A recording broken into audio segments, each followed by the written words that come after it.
గురుబ్రహ్మ ప్రేక్షకులకు నమస్కారం అండి. ఈ వీడియోలో 2026 నుండి 2027 మధ్య సమయంలో మీనరాశి వారికి ఆదాయ వ్యయాలు, అలాగే ఈ సంవత్సరంలో మెయిన్గా గుర్తుంచుకోవాల్సినటువంటి ముఖ్యమైనటువంటి పాయింట్స్ గురించి మాత్రమే వివరిస్తాను. మన ఛానల్లో ఆల్రెడీ 2026 సంవత్సర ఫలితాల గురించి ఆల్రెడీ చేశానండి వీడియో. అందులో అన్ని డీటెయిల్గా వివరించాను. ఇందులో కేవలం ముఖ్యమైనటువంటి అంశాల గురించి మాత్రమే వివరిస్తాను. శ్రీ పరాభవ నామ సంవత్సరంలో మీనరాశి వారికి ఆదాయ వ్యయాలు బ్రహ్మాండంగా ఉండబోతున్నాయి. శ్రీ దుర్గాదేవి జ్యోతిష్యాలయం. మీరు ఇప్పుడు వరకు ఎక్కడెక్కడో జ్యోతిష్యం చెప్పించుకుని నిరాశ చెంది ఉన్నారా? అయితే ఒక్కసారి గురువు గారికి ఫోన్ కాల్ చేసి చూడండి. ప్రేమ, పెళ్లి, ఉద్యోగం, రాజకీయం, విదేశీ ప్రయాణం, ధనం నిలకడగా లేకపోవటం, భార్యాభర్తల మధ్య గొడవలు, ఆస్తి తగాదాలు, అప్పుల బాధలు, స్త్రీ పురుషుల ఎలాంటి గుప్త సమస్యలకైనా, ఎటువంటి సమస్యలకైనా ఒక్క రోజులోనే పరిష్కారం చూపుతారు. మీనరాశి వారికి గతంలో ఆదాయం 5, వ్యయం 5, రాజపూజ్యం 1, అవమానం 5గా ఉండేదండి. అయితే ఈ సంవత్సరంలో అందరికంటే ఎక్కువ ఆదాయం 14, వ్యయం 11, రాజపూజ్యం 7, అవమానం 2. ఆదాయమే ఎక్కువ, వ్యయం తక్కువ, రాజపూజ్యం ఎక్కువ, అవమానం తక్కువ. ఒకే ఒక్క నెగిటివ్ పాయింట్ ఏంటంటే మీనరాశి వారికి ఏలినాటి శని జరగటం. ఏలినాటి శని యొక్క 2వ దశ జరుగుతుంది. అంటే శని మీ రాశిలోనే ఉన్నాడు. దానివలన కొన్ని కర్మ ఫలితాలను అనుభవించవలసి ఉంటుంది. అది తప్ప రాహు 12వ ఇంట్లో ఉన్నాడు, కేతువు రోగస్థానంలో ఉన్నాడు, గురువు 4వ స్థానంలో ఉన్నాడు. 2026 జనవరి నుండి 2026 జూన్ మాసం వరకు గురువు 4వ స్థానంలో అంటే మాతృస్థానంలో ఉండటం కుటుంబ సంతోషానికి అనుకూలమైనటువంటి కాలంగా చెప్పవచ్చండి. ఆర్థికంగా స్థిరత్వం ఉంటుంది. గృహాన్ని కొనుగోలు చేయటం లేదా వాహనాన్ని కొనుగోలు చేసే అవకాశాలు, తల్లి నుండి ఆస్తి లభించే అవకాశాలు, ఒకవేళ ఆస్తికి సంబంధించి ఏవైనా చికాకులు గతం నుండి మీనరాశి వారికి ఉన్నట్లయితే ఈ సమయంలో పరిష్కారం అవటం, ఉద్యోగంలో ప్రశాంతమైనటువంటి వాతావరణం ఉండటం, వ్యాపారంలో పెట్టుబడులు పెట్టడానికి కూడా ఈ జూన్ మాసం వరకు ఉన్న సమయం అనేది అనుకూలమైనటువంటి కాలంగా చెప్పవచ్చండి. ముఖ్యంగా గురువు 4వ స్థానంలో ఉండటం కుటుంబంలో సంతోషాన్ని తెచ్చిపెడుతుంది, ప్రశాంతత నెలకొంటుంది, తల్లిగారి ఆరోగ్యం మెరుగుపడుతుంది, తల్లిగారికి మీకు మధ్య సంబంధం మెరుగుపడుతుంది. అయితే ఎన్ని గ్రహాలు అనుకూలించినప్పటికీ కూడా ఏలినాటి శని జరుగుతుంది కాబట్టి చిన్న ఒత్తిడులు అనేది ఉంటాయండి.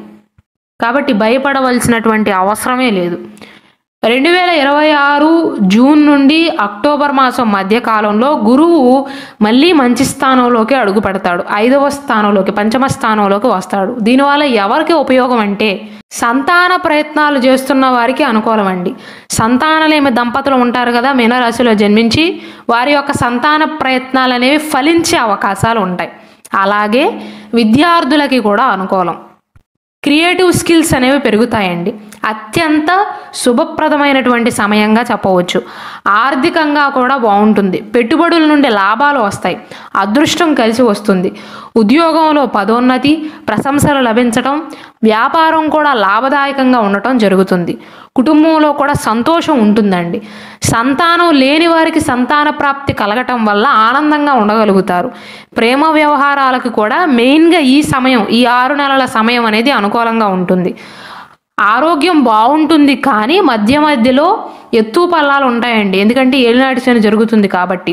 కేతువు 6వ ఇంట్లో ఉన్నాడు కాబట్టి శత్రువులపైన విజయాన్ని సాధించే అవకాశాలు ఉంటాయండి. 6వ స్థానం అనేది రోగస్థానం, శత్రుస్థానం అవుతుంది. కాబట్టి కోర్టు కేసులలో విజయాన్ని సాధించే అవకాశాలు ఉంటాయి.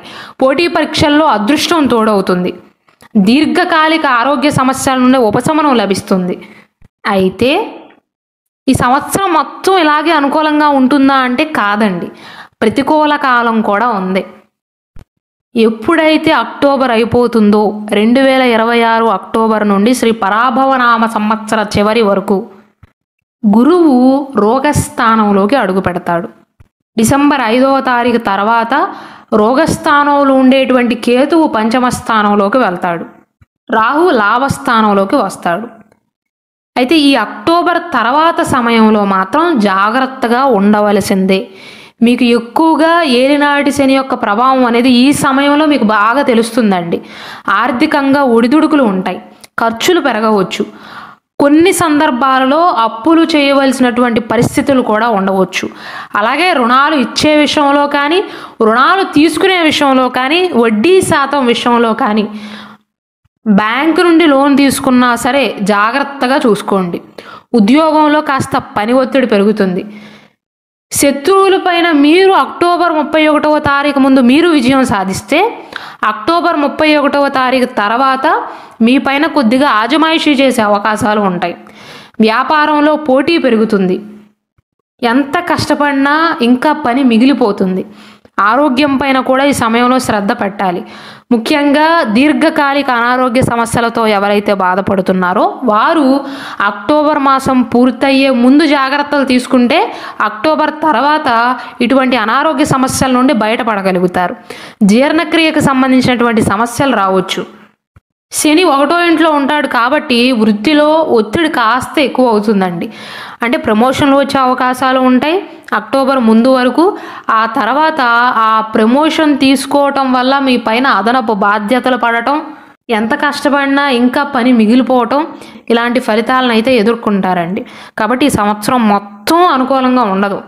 అక్టోబర్ మాసం వరకు మాత్రం మీరు ఎంత కష్టపడితే అంత ప్రతిఫలం అనేది ఉంటుంది. అక్టోబర్ తర్వాత మాత్రం నెగిటివ్ పాయింట్ ఏంటంటే శుభగ్రహమైనటువంటి గురువు అనుకూలించట్లేదు. రాహువేమో 12వ స్థానంలో అంటే వ్యయ స్థానంలో ఉండటం వల్ల ఆర్థిక ప్రణాళికలు అనేవి చాలా ముఖ్యం. ఈ సంవత్సరం మొత్తం కూడా రాహు అక్కడే ఉంటాడు డిసెంబర్ 5వ తారీఖు వరకు. అయినప్పటికీ ముందు గురువు అనుకూలిస్తున్నాడు కాబట్టి మీకు పెద్దగా ఫలితాలలో నెగిటివిటీ అనేది కనిపించదండి. అక్టోబర్ తర్వాత మాత్రం ఆస్తి విషయంలో కానీ, ఇల్లు కొనుగోలు చేసే విషయంలో కానీ, భూములు కొనుగోలు చేసే విషయంలో కానీ, పెద్ద మొత్తంలో లావాదేవీలు చేసే విషయంలో కానీ, వాహనాలు కొనుగోలు చేసే విషయంలో కానీ అనుకూలం కాదు. ఉద్యోగ ప్రయత్నాలు చేస్తున్న వారికి జూన్ 2 నుండి అక్టోబర్ మాసం మధ్య కాలంలో అత్యంత అనుకూలంగా ఉంటుందండి. మిగిలిన సమయంలో శని ప్రభావం ఉండటం వల్ల ఉద్యోగ ప్రయత్నాలలో ఆలస్యం, నిదానత సూచిస్తుంది. అంటే ఇంటర్వ్యూ అయినా సరే కాల్ లెటర్ రాకపోవటం కానీ, ఆఫర్ లెటర్లు రాకపోవటం కానీ, లేదా వారి నుండి రెస్పాన్స్ రాకపోవటం కానీ ఇలాంటి సమస్యలు అయితే మీరు ఎదుర్కోవచ్చు. ఈ సంవత్సరంలో అసలు మీనరాశి వారికి వివాహం యోగం ఉందా అని చాలామంది అడుగుతున్నారండి. శని సంవత్సరంలో 1వ ఇంట్లో ఉంటాడు. అంటే మీనరాశిలో ఉండి మీ 7వ ఇంటి పైన దృష్టి పెడతాడు. మీ వివాహ స్థానం అనేది కన్యారాశి అవుతుంది. కన్యారాశి పైన శని యొక్క దృష్టి ఉంది, ఆస్పెక్ట్ ఉంది. కాబట్టి వివాహ ప్రయత్నాలలో కాస్త ఆలస్యం ఉంటుంది. జూన్ 2 నుండి అక్టోబర్ మాసం మధ్య కాలంలో గురువు 5వ ఇంట్లోకి మారిన తర్వాత మీ వివాహ ప్రయత్నాలను కనుక మీరు వేగవంతం చేస్తే వివాహం నిశ్చయమయ్యే అవకాశాలు ఉంటాయి. వివాహ జీవితంలో అక్టోబర్ తర్వాత సహనం అనేది చాలా ముఖ్యం.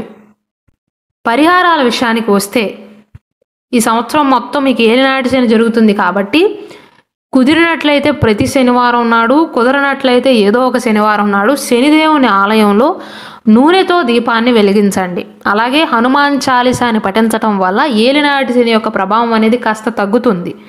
ఒకవేళ మీనరాశి వారికి వారు జన్మించినటువంటి రాశి నక్షత్రంతో పాటుగా పూర్తి బర్త్ డీటెయిల్స్ తెలుసు అనుకోండి, వారు జన్మించిన సంవత్సరం, నెల, రోజు, సమయం ఇవన్నీ కూడా పూర్తిగా తెలిస్తే మీ జాతక చక్రం ప్రకారం ఏ గ్రహం బలపడితే మీకు అదృష్టం వరిస్తుందో దానికి సంబంధించినటువంటి జాతక రత్నాన్ని ధరించటం వల్ల జీవితంలో సమస్యలు అనేవి కాస్త తగ్గుతాయి. సమస్యలు కొన్ని ఉన్నప్పటికీ కూడా చాలా సులభంగా దాటవేయగలుగుతారు.